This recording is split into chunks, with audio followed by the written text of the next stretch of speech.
Okay, for the last three steps, we're going to be using the medium-sized brush for this. And the first thing about analogous colors, and if you don't remember what analogous colors are, they are colors that are situated close. So if you're looking at a picture of the color wheel, we can actually just use this set of paint here. Analogous colors are going to be any three that sort of sit next to each other. So we have green, yellow, and orange. Those would be analogous colors. Of course, your warm colors are analogous colors. Your cool colors are analogous colors. You could even do green, blue, and purple, for example. Those would be analogous colors as well.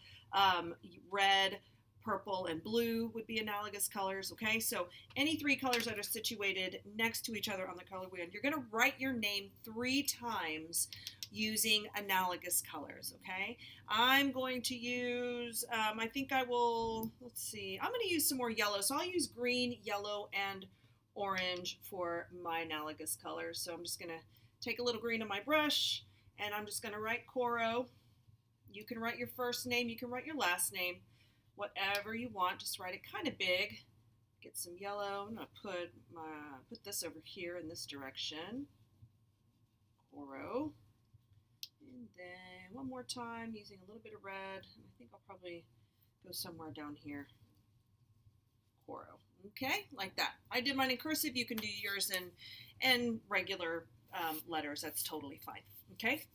So now that we have our name, now we're going to take the opportunity to paint something inside our triangle, inside our rectangle. So this could be any little symbol that you want, any color that you want. You could do a heart, you could do a smiley face, you could do a star, whatever you want. I think I'm actually going to do a star, and this could be any color that you want. So I'm just going to take a brush and some color, and I'm going to do a little star. Do the same. I'm just going to use the same. I'm going to keep it simple and use the same color for each of my stars. I did not do this one the same way I did the other one, but that's okay. It doesn't matter. Oops, it's kind of dark. There we go. Remember, try not to go too dark with this. You're still trying to keep some transparency. There we go. Okay, that's what I wanted to do earlier. So I just did little stars. Oops, I'm going to make it a little bit bigger, I guess.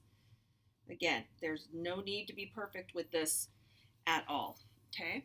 So the very last thing we're going to do is kind of fun. We're going to splatter some paint on here. We're just going to use the brush, and we're just going to kind of tap it on our hand like this. Okay.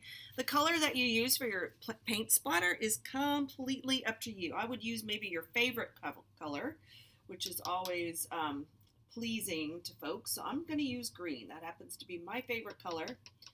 And so I'm just going to take my hand. I'm just going to kind of,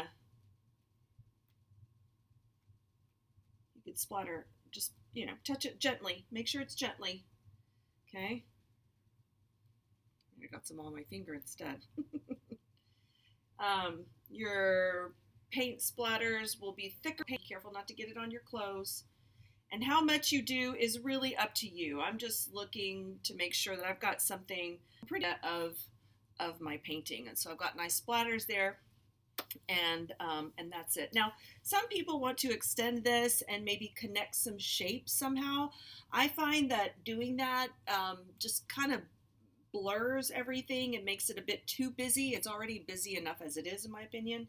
So I'm not going to do that. I'm just going to leave mine just like this. But what I wanted to point out was, I don't know if you were able to notice, but I went ahead and removed the tissue paper from my circles. And you can see the little texture that it left there, which is kind of a fun little texture there. And then the next thing I wanted to show you is, hopefully yours is dry. If your circles with the salt isn't dry, don't do this yet. But when it is completely dry, you can go back and you can just kind of rub off a little bit of the salt. Now my paint splatters I noticed are wet, so I'm going to wait and do that a little bit later. But when you get to the point where your painting is completely dry, you're welcome to just gently rub off the salt, and you'll see that really cool texture under there as well. Now, when these are completely dry, you've rubbed off the salt, we're going to fold these 4 times in half, and then in half again.